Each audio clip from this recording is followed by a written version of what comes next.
ወንድሜ አቅማችን እስከ 12 ሚሊዮን ብር ነው ያልኩ። የ25 ሚሊዮን ብር ቤት ታሳየናለህ? እሺ 20 ሚሊዮን ድረስ ሳትችሉ በቃ እሺ ሌላ ጥሩ ቤት ላሳያችሁ። ነውና ተከተለው። የድርጅት መኪና ነው። ደውይና እስቲ። ሄሎ ሄሎ፣ ጤና ይስጥልኝ ሜሪት ፕሮፐርቲስ። የእናንተ ሾፌር እያለ ምን ጤና አለ? ከጭቶን ሄዷል። አሁኑኑ ደውይና አስቆሚልን። በጣም ይቅርታ ጌታዬ፣ መኪናውን እናሰራለን።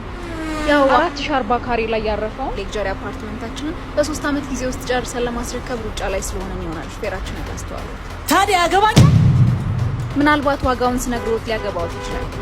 ይኸውልዎት ጠቅላላ ክፍያ ባለ 1 መኝታ 49 ካሬ 4 ሚሊዮን 410 ሺህ፣ ባለ 2 መኝታ 95 ካሬ 8 ሚሊዮን 550 ሺህ፣ ባለ 3 መኝታ 11 ሚሊዮን 700 ሺህ ብር ሲሆን 10% ቅድመ ክፍያ ቀሪውን በ3 አመት ጊዜ ውስጥ የሚከፈል ነው።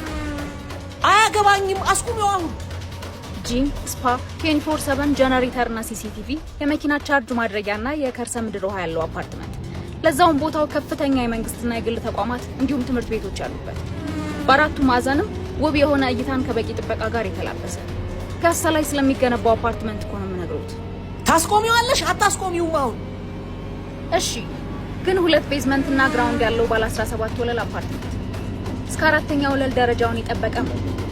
5ኛ እና 6ኛን ባልተለመደ መልኩ የመኪና ማቆሚያ አድርገን ከ7 እስከ 17 ሙሉ አፓርትመንት አድርገን እየገነባ ነው። አንቺ ነሽ የምታወሪ? አዎ። ይሄ ነው ህንጻው? አዎ። 70%ቱን ቅድሚያ ስትከፍል ደግሞ 30% ድርጅቱ ነው የሚሸፍነው። ይህ ግን ለተወሰኑ ቤቶች ብቻ ነው። ይፍጠኑ።